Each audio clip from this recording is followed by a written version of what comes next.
اعوذ باللہ من الشیطان الرجیم بسم اللہ الرحمن الرحیم الحمد للہ رب العالمین والصلاة والسلام علی نبیہ الکریم واہل بیتہ الطاہرین اما بعد قال اللہ تبارک و تعالی فی کتاب مبین بسم اللہ الرحمن الرحیم والذین ينقضون عہد اللہ من بعد میثاقہ ویقطعون ما امر اللہ به ان یوصل وَيُفْسِدُونَ فِي الْأَرْضِ أُولَئِكَ لَهُمُ اللَّعْنَةُ وَلَهُمْ سُوءُ الدَّارِ۔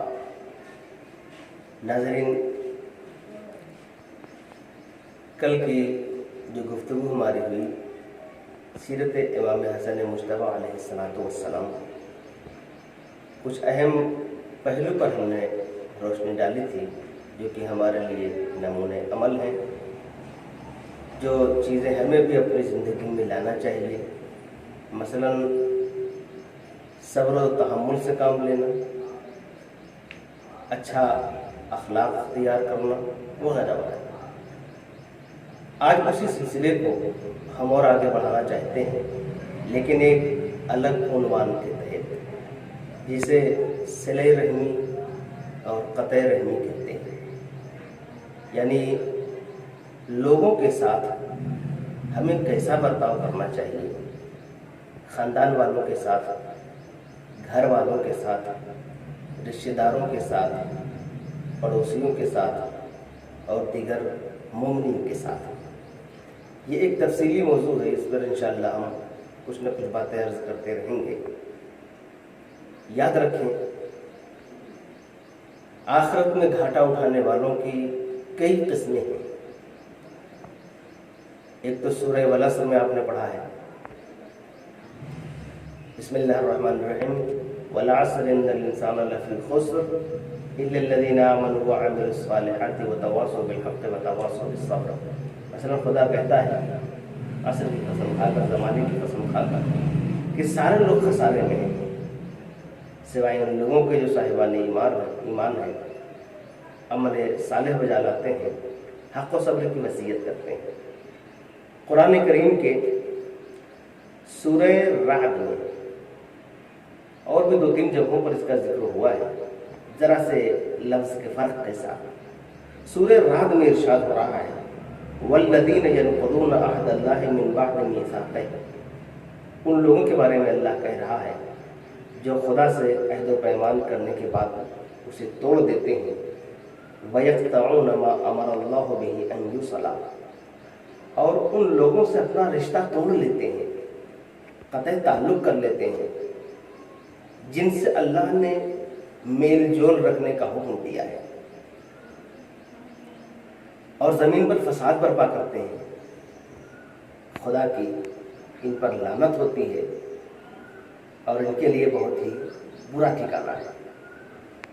عزیزان محترم، اس آیہ مبارکہ کو پڑھنے کے بعد یہ اندازہ ہوتا ہے کہ کچھ لوگ ایسے ہیں ہماری زندگی میں، ہماری لائف میں، جن کے ساتھ ہمیں مل جل کے رہنا چاہیے۔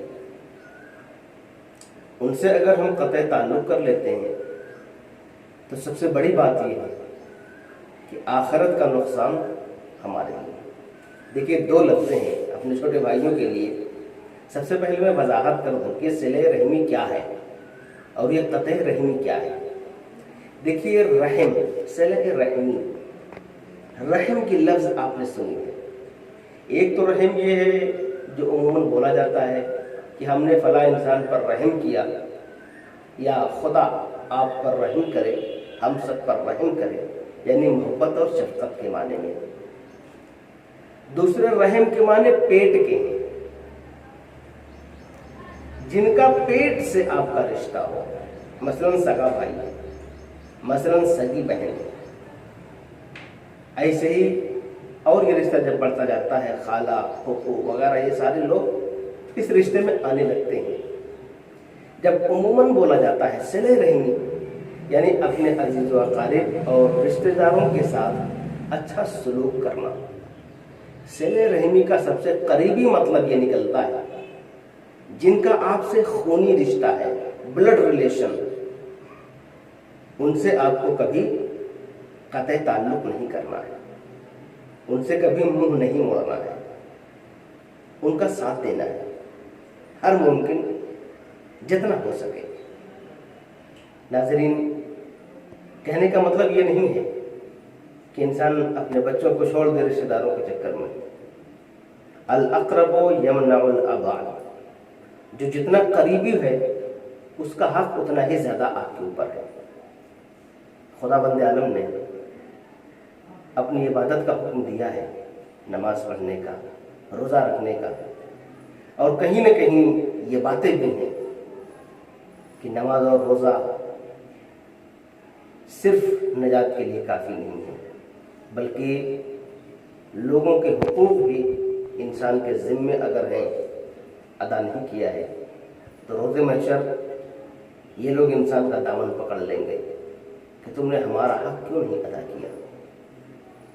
تو ناظرین، آئیے اس بات پر بھی توجہ کرتے ہیں کہ خدا کے بعد، اللہ و رسول اور امام کے بعد کس کا سب سے زیادہ حق ہمارے اوپر ہے۔ گزشتہ 2-3 روز پہلے کی ویڈیوز میں ہم نے ماں باپ کے سلسلے میں کچھ باتیں عرض کی تھیں، پھر عرض کر دیتا ہوں۔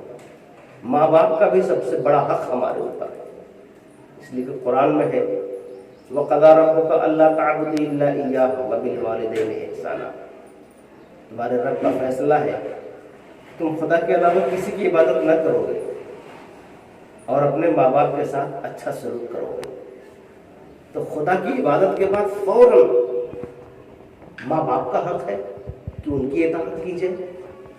ماں باپ کے فوراً بعد آپ کے دیگر عزیز و اقارب ہیں، دوسرے رشتہ دار، مثلا کسی کو آپ اگنور نہیں کر سکتے۔ صلہ رحمی کا یہ تو قطع رحمی ہے کہ کسی سے الگ ہو جانا، قطع تعلق کر لینا، بات چیت گفتگو سب کچھ بند کر لینا۔ اس کا مثبت پہلو ایک ہے، پازیٹیو کیا ہے، وہ صلہ رحمی، یعنی اچھا سلوک کرنا۔ بھائی ہے تو اس کا کیا حق ہے، اسے ہمیں پہچاننے کی ضرورت ہے۔ بہن ہے تو اس کا کیا حق ہے، ہمیں اس کو بھی پہچاننے کی ضرورت ہے۔ تو ناظرین، اس بات پر بہت توجہ کرنے کی ضرورت ہے کہ ایسا تو نہیں کہ ہمارے اوپر جو حقوق ہیں لوگوں کے، ہم اسے پامال کر رہے ہیں اور صرف اللہ اللہ کرتے جا رہے ہیں، تسبیح کرتے جا رہے ہیں۔ خدا کی رضا آسانی سے نہیں حاصل ہونے والی ہے، اس کی اطاعت کے ساتھ ساتھ جو بندوں کے حقوق ہیں اس پر بھی ہمیں توجہ کرنی پڑے گی۔ اس لیے کہ امام علی ابن موسیٰ رضا علیہ السلام فرماتے ہیں، کہ ایک لمبی چوڑی حدیث ہے، بعض نماز اور زکوٰۃ کے زمرے میں نے اس کو پڑھا بھی، اس سے پہلے بھی عرض کیا ہے۔ اس کا ایک ٹکڑا یہ بھی ہے، ان اللہ امر باتقاء اللہ وصلۃ الارحام، اللہ نے حکم دیا ہے متقی بننے کا اور صلہ رحمی کا۔ فمن لم یصل لم یتق اللہ، جس نے صلہ رحمی نہیں کی، یعنی لوگوں کے ساتھ اچھا سلوک نہیں کیا، وہ متقی بھی نہیں بن سکا۔ اگر متقی نہیں بن سکا تو اس کا کیا نقصان ہے؟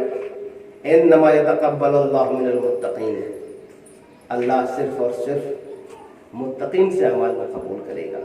اس کا مطلب یہ ہے کہ اگر ہم نے لوگوں کا حق ادا نہیں کیا تو گویا کہ ہمارے اعمال ہی قبول نہیں ہوئے، ہم متقی نہیں بن سکے۔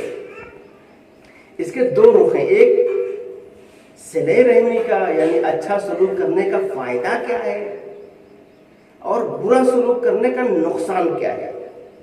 اس پر ہم تفصیلی بحث کریں گے اور مفصل انشاءاللہ روایتیں، حدیثیں، آیتیں آپ کے سامنے لے کر آئیں گے، اور آپ کی ذمہ داری ہے کہ آپ ہم کو توجہ سے سنیں گے۔ پہلا فائدہ، ایک فائدہ ہے دنیا کا فائدہ، ایک آخرت کا فائدہ ہے۔ دنیا کا فائدہ یہ ہے کہ انسان کی عمر بڑھتی ہے، انسان کا رزق بڑھتا ہے، روزی بڑھتی ہے، انسان کبھی فقیر نہیں ہوتا اگر وہ اپنوں کا خیال رکھتا ہے، صلہ رحمی کرتا ہے۔ ظاہر ہے